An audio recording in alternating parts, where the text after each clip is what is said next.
तो आइए स्वामी विवेकानंद के उस ज्ञान की गहराइयों में चलते हैं जो आज भी उतना ही सच है, और समझते हैं कि अपने मन पर काबू पाकर एक पर्पसफुल जिंदगी कैसे जी जाए।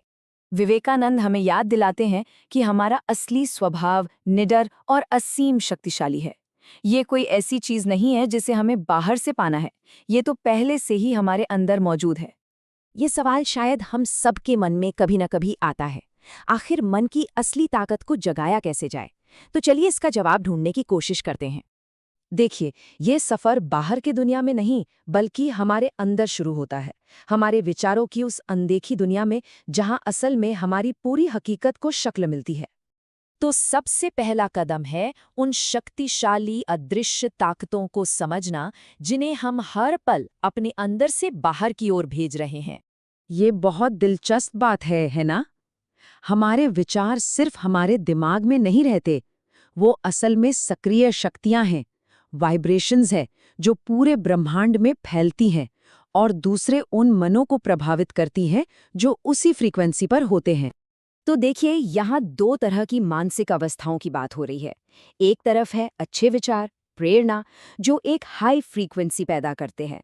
ये साहस, समाधान और खुशी को अपनी ओर खींचते हैं।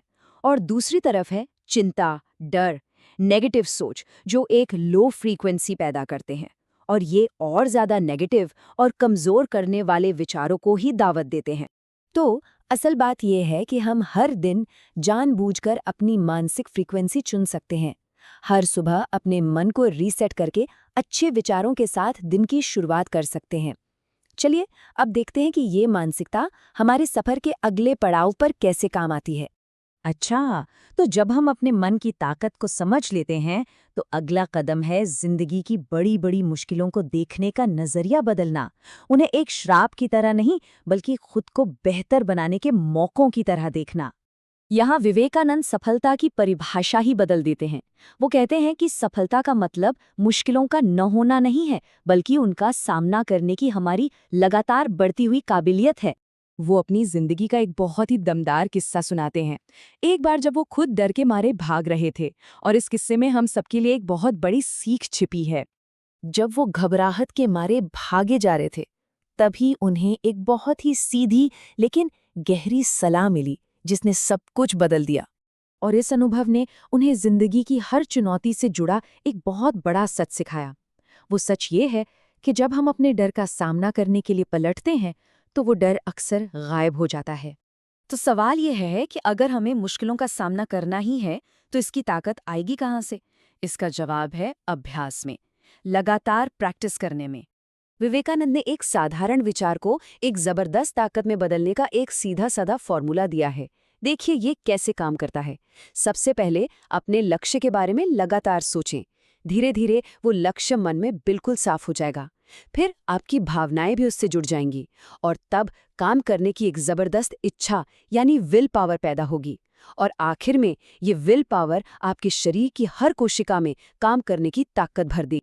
तो मतलब साफ है, हमारा चरित्र कोई इत्तेफाक नहीं होता। ये जानबूझकर बार बार अच्छे विचारों और अच्छे कर्मों की प्रैक्टिस करने से बनता है। चलिए अब एक और ऊंचे दर्जे के हुनर की बात करते हैं, जो महारत हासिल करने के रास्ते पर बहुत जरूरी है। और वो है कर्म में सच्ची आज़ादी, जिसे कहते हैं अनासक्ति यानी नॉन अटैचमेंट। ये विवेकानंद की शिक्षाओं का शायद सबसे गहरा लेकिन अक्सर गलत समझा जाने वाला सिद्धांत है। इसका मतलब है अपनी पूरी ताकत और ध्यान से काम करना, लेकिन उसके नतीजे की चिंता से पूरी तरह आज़ाद रहना। अक्सर ऐसा होता है ना कि हम बहुत मेहनत करते हैं, अपना सब कुछ लगा देते हैं, लेकिन फिर भी हाथ लगती है निराशा और तकलीफ। ऐसा क्यों होता है? विवेकानंद का जवाब बहुत सीधा है। वो कहते हैं कि हम अपनी खुशी को काम से नहीं, बल्कि काम के नतीजे से जोड़ देते हैं, और यही लगाव, यही उम्मीद हमारे सारे दुखों की जड़ है। हम एक तरह से नतीजों के भिखारी बन जाते हैं। और इस पूरे सफर का जो शिखर है, जो मंजिल है, वो है कर्मयोगी बनना। यानी कर्म का एक ऐसा माहिर जो बिना किसी स्वार्थ के काम करने के रास्ते पर चलता है। तो एक कर्मयोगी कैसा होता है? देखिए, वो इंसान गहरी से गहरी शांति में भी बहुत सक्रिय रह सकता है, और बहुत ज्यादा काम के बीच भी अंदर से एकदम शांत रह सकता है। उसने अपने मन पर काबू पा लिया है। मन उस पर काबू नहीं पाता।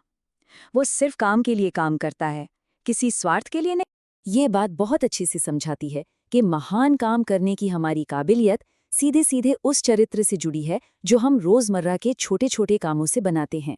हमारी विल पावर हमारे अब तक के कर्मों का ही नतीजा है। और ये महान यकीन आता कहाँ से है? ये आता है रोज बरोज अपने मन को बड़े विचारों और ऊंचे आदर्शों से भरने से। क्योंकि जब यकीन महान होता है तभी काम भी महान होते हैं। तो आखिर में हमारे पूरे जीवन का ढांचा उन्हीं विचारों की नींव पर खड़ा होता है जिन्हें हम चुनते हैं। तो सोचने वाली बात यह है कि हम अपने जीवन को बनाने के लिए कौन सा महान विचार चुनेंगे।